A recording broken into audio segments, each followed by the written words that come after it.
ஹல்லேலூயா. இன்று அதிகாலையில் நாம் பரிசுத்தரின் வார்த்தையை நாம் தியானிக்க இருக்கிறோம். இந்த நாளிலே கூட மத்தேயு எழுதின சுவிசேஷம் 9வது அதிகாரம் 13வது வசனம். பாவிகளையே மனம் திரும்புகிறதற்கு அழைக்க வந்தேன் என்றார்.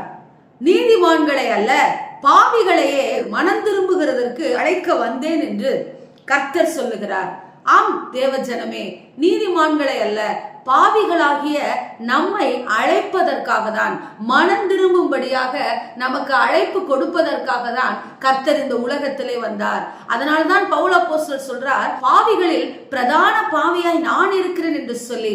ஆம் தேவஜனமே, பவுல் அப்போஸ்தலரை போலதான் நாமும் நம்முடைய வாழ்க்கையிலே பெரிய பெரிய பாவங்களிலும் அக்கிரமங்களிலும் சிக்கி கொண்டிருந்த நம்மை அவருடைய சொந்த இரத்தத்தினால் மீட்டெடுப்பதற்காகவே இந்த உலகத்தில் அவர் பாலகனாக பிறந்தார். இந்த உலகத்தினுடைய மனுஷரை போல அவர் தோற்றம் கொண்டார்.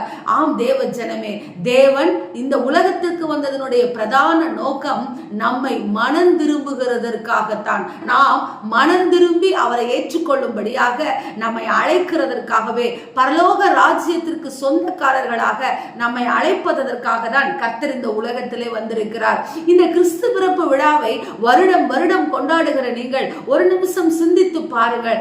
இந்த வருடத்திலே என்னென்ன காரியங்கள் நீங்கள் மனம் திரும்பி இருக்கிறீர்கள் என்று சொல்லி. இதோ பாவியாய் இருந்த பவுல் சொல்லுகிறார், நான் பிரதான பாவியாய் இருந்தாலும் கூட இதோ கர்த்தர் என்னை தெரிந்து கொண்டதன் நிமித்தமாக, கர்த்தர் என்னை ரட்சித்ததன் மூலமாக லாபமாய் இருக்கிறவைகளை நஷ்டம் என்று எண்ணுகிறேன், கிறிஸ்துவுக்காக குப்பை என்று விட்டுவிட்டேன் என்று சொல்லுகிறார். அந்த வார்த்தையை உங்களால் சொல்ல முடியுமா? பாவிகளாய் இருந்த நம்மை கிறிஸ்து இயேசு அவருடைய பிள்ளைகளாய் மாற்றுவதற்காக இந்த உலகத்திற்கு வந்தார். எனவேதான் நம்முடைய குடும்பத்தையோ நம்முடைய கோத்திரத்தையோ நம்முடைய சூழ்நிலைகளையோ பார்க்காதபடிக்கு அவருடைய கரங்களை பிடித்து நம்மை தூக்கி விட்டார் தேவஜனமே. எனவே இந்த கிறிஸ்து பிறப்பு விழாவானது உங்களுக்கு ஒரு பெரிய மாற்றத்தை தருகிற கிறிஸ்துமஸாக இருக்க வேண்டும். பாவியாகிய என்னை கர்த்தர் மனம் திரும்பி என்னை அழைப்பு கொடுத்திருக்கிறாரே, அந்த அழைப்பு என்ன? அந்த அழைப்பில் நான் எப்படி நடக்க வேண்டும்? நான் எதிலெல்லாம் மனம் திரும்ப வேண்டும் என்று சொல்லி இந்த நாளிலே யோசித்து பாருங்கள். பண்டிகை நாட்களிலே இருக்கக்கூடிய நாம் கொண்டாட்டங்களில் மாத்திரம் அல்ல தேவஜனமே, கொண்டாட்டத்தோடு கூட மனம் திரும்பி தேவனுடைய அழைப்பிலே நிற்கும்படியாக கர்த்தர் அழைக்கிறார். ஆமென், ஸ்தோத்திரம்.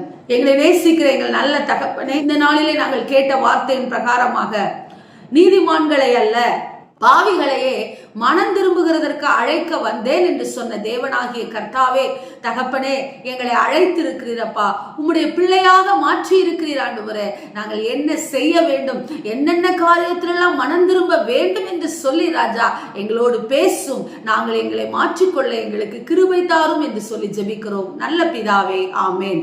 Price the Lord. ஹல்லேலூயா.